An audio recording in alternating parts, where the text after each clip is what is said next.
Bonjour aux jardiniers du collectif 21. Comment identifier la teigne du poireau?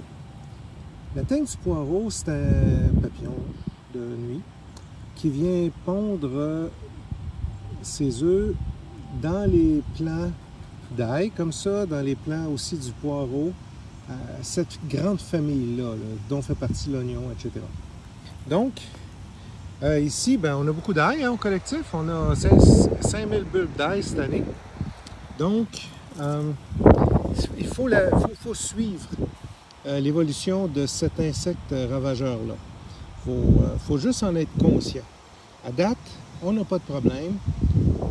On a quelques signes, 2-3 larves ou pupes par année. Mais à part ça, d'habitude, on est chanceux. Puis, une des raisons pour laquelle je pense que ça va bien, premièrement, c'est pas un coin qui a été très envahi par la teigne du poireau encore. Puis l'autre chose, notre biodiversité. Il ne faut pas oublier que tous les oiseaux qu'on voit se promener, même s'ils sont frugivores ou granivores, quand il va passer une larve, quand ils nichent, c'est sûr qu'ils vont en manger. Parce que, ou ils vont l'apporter à leur nid pour leurs petits. Ils ont besoin de protéines parce qu'ils élèvent leur portée. Là, on est à la mi-juin. Donc, teigne du poireau. Les signes, je vous demanderais juste d'être attentif aux signes.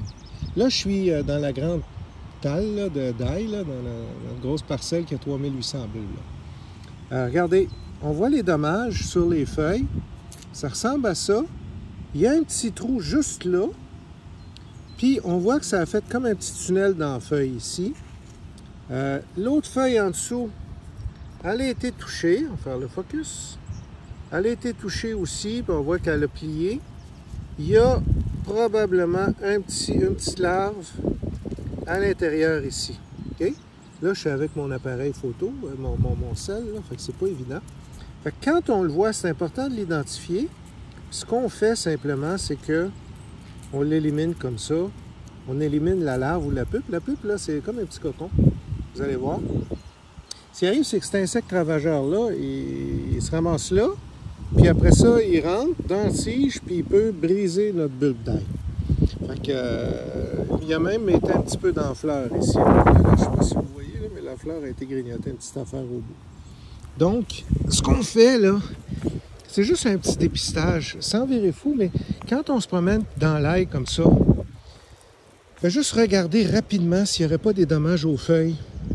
Une feuille pliée avec un petit dommage, où ça plie, souvent, c'est un signe qu'il y a une larve de teigne du poireau qui est passée par là. Des fois, vous ne la verrez même plus, la larve, parce qu'il y a un oiseau qui est venu la chercher. Il y a des parcelles d'ail comme ça qui se font complètement ravager de la teigne du poireau. Nous, comme je vous dis, c'est un mélange de chance et de biodiversité.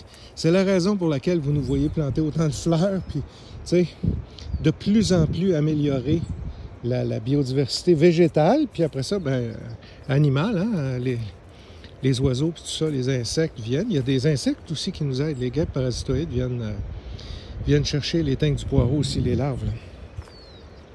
Donc, quand vous promenez dans l'ail, juste regardez un petit peu si vous ne voyez pas des dommages. Quand on voit une larve, on la brise, on prend les gants, ou peu importe, là, on l'écrase avec les doigts.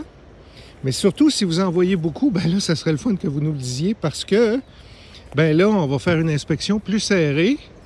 Puis tout, on ne mettra pas rien. On ne mettra pas de produits chimiques, là, mais cassez-vous pas la tête. Mais on va juste faire un suivi un petit peu plus serré pour s'assurer qu'on n'aura pas une grosse invasion ici, une grosse infestation. Voyez-vous, là, c'est rendu le temps. On est à mi-juin, c'est rendu le temps de commencer à accueillir la fleur. Puis, quelques semaines plus tard, ça va être autour du bulbe. Fait que ça achève. Là. Quelque part au mois de juillet, là, on va ramasser le bulbe. Fin juillet, on va faire le même. Là, vous allez voir là, quand le bulbe va être prêt. Je vais vous faire une autre vidéo là-dessus.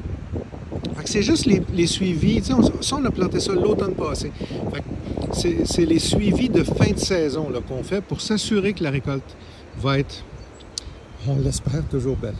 Merci, au revoir.